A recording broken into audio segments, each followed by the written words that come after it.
Tell us a little bit about the retaliation that you have incurred since blowing the whistle on the police, and then also, wasn't the police supposed to protect you? Tell us about that. Yes, as you said, I went through tremendous retaliation. That includes departmental charges against me, malicious prosecution. That includes attempts on my life, to such a point that I had to go into hiding in February 2022. And yes, as an employee of the South African Police Service, I believe that it was the duty of the National Commissioner to protect me, because I made the protected disclosures to him. But instead of protecting me, he was actually the one who compromised my identity by informing the very persons on whom I implicated in the protected disclosures that I was actually the one who made the protected disclosures to him, and they were the ones who brought all these charges against me. Nothing happened to them up until the time when he also took, I say, the golden handshake from the president. And still now, I'm still in hiding. And still now, I am facing criminal prosecution because of the protected disclosures, because of the fact that I implicated senior management into corruption. So I was charged for criminal defamation, whereby it was said that I was spreading false allegations against them. And the funny thing is, I submitted all my evidence to the National Commissioner. I submitted all my evidence to everyone whom I ever had interviews with, including the TV program producer, Cutting Edge. I was actually charged criminally based on that program that was broadcasted. So yes, this is the situation. There's a warrant of arrest that was issued against me because I could not attend court based on the fact that there was a threat identified. There was a prior arrangement with a magistrate that if I feel that I'm not safe, or if a threat is identified, I don't have to attend court as long as my lawyer will be there to represent me. But needless to say, the new magistrate was presiding over the matter, just decided that she's not going to accept any submissions, that she's not going to accept that my life is actually in danger.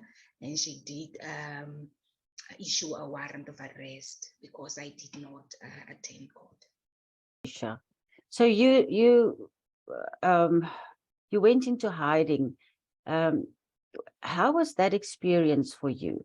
How was that experience of just getting out of your house, leaving everyone at home, your children, and then, yeah, disappearing, basically? You know what? I never ever thought that trying to do the right thing would get me into the situation. Leaving my children behind, fleeing for my life, and going into hiding. You know what? For the first few weeks, I had to move from place to place. I couldn't stay on one place for a long time. So I had to move from place to place on a weekly basis based on the threats that was identified. And my children didn't even know that I was in hiding. They only saw it in the newspaper. They read it. They read it in the newspapers. They saw it in the news. that I went into hiding because of the fact that the people that I blew the whistle upon tried to get rid of me. So yes, it's still now, it's very difficult to not have, I'm in solitary confinement, if you can put it at that, by the state. Even my children cannot move around freely because they are also under constant surveillance, and it's difficult. It's actually more difficult because my fear is actually for my children who are out there without the protection that they deserve, because as citizens of South Africa, they deserve to be protected by law enforcement, but instead of that, law enforcement have become a threat to them also. Do you have anyone supporting you? Is your family supporting you? Were you ostracized or isolated from your friends, other than now physically? I mean, in the process, when you spoke up, did people say, no, Patricia, you're crazy, don't do that, and pushed you away perhaps because they don't want to be associated with you anymore? Did you experience any of that kind of behavior? Yes, especially at work, when I started to blow the whistle. I experienced the rejection of colleagues. I experienced the fact that most of my colleagues started to alienate me, and were afraid to even speak to me, and most of them just started to just stay away from me. But there was also the ones who stuck with me, the ones who supported me. And even when I got dismissed, those ones still contacted me. Those ones still spoke to me. They were not afraid to still be open and speak to me.